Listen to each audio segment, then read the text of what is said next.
আহকচোন আজি আমি এখন চাটনি বনাওঁ। আজি মই লৈছোঁ নৰসিংহৰ পাত, কুমলীয়া নৰসিংহৰ পাত। তাৰপাছতে মান ধনিয়া কয়, বঙালী ধনিয়া কয়, আৰু বহুতে হুল ধনিয়া কয়, বহুতে বিভিন্ন ধৰণৰ নাম দি কয়, কিন্তু মই মান ধনিয়া বুলিয়ে কওঁ। তাৰপাছত লাগিব আপোনাৰ ইয়াত নহৰু লাগিব, কেঁচা জলকীয়া লাগিব, নহৰু আপোনাৰ 4-5 ফুটামান নহৰু, আদা অকণমান লাগিব।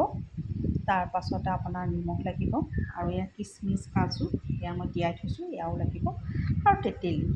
এইখিনি গোটেইখিনি অলপকৈ দি পেলাই পিচিব লাগিব। আহকচোন মই বনাম, শেষলৈকে চাই থাকিব ভিডিঅ'টো দেই। মই বনাবলৈ আৰম্ভ কৰিছোঁ, আপোনালোকক দেখাই লৈছোঁ কি কি লাগিব, তাৰপাছত দেখুৱাম। আপোনালোকেও ঘৰত বনাব, এবাৰ ট্ৰাই কৰি চাব।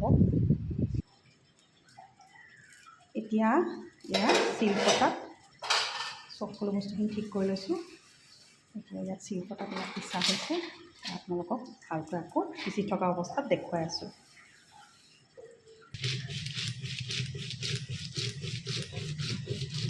এনেকৈ পিচিব লাগিব।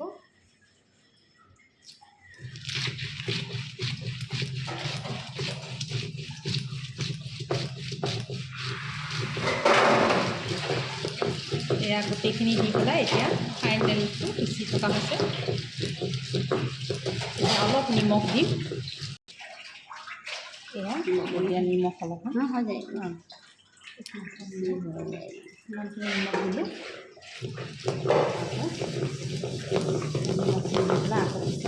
শেষত নিমখটো দিলে ভাল হয়। সদায় মিক্সিতে পিচি পেলাই খোৱা হয়, আজি শিলপতাত পিচি পেলাই খাম বুলি ভাবিলোঁ। শিলপতাত পিচিলে সুগন্ধিটো বৰ ধুনীয়া হয়, বৰ সুন্দৰ সুগন্ধি ওলায়। শিলপতাত পিচিছোঁ। এতিয়া ফাইনেলি হৈ গ'ল সম্পূৰ্ণ। এতিয়া মই দেখুৱাম কেনেকৈ পানী ভৰাই লৈ পেলাই।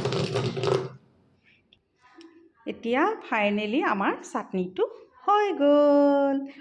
চাওকচোন কি ধুনীয়া হৈছে। এতিয়া ভাতৰ লগত ধুনীয়াকৈ খাম। আপোনালোকে চাব, আপোনালোকেও ঘৰত এবাৰ বনাব আৰু খাই চাব দেই। মই অকণমান চেলেকি চাওঁ টেষ্টটো কেনেকুৱা হৈছে। ৱাও, বৰ টেষ্ট হৈছে। আপোনালোকেও এবাৰ বনাই পেলাই খাই চাবচোন, আৰু মোক তাৰপাছত কমেণ্ট এটা লিখি দিব কেনেকুৱা হৈছে দেই। ঠিক আছে, বাই।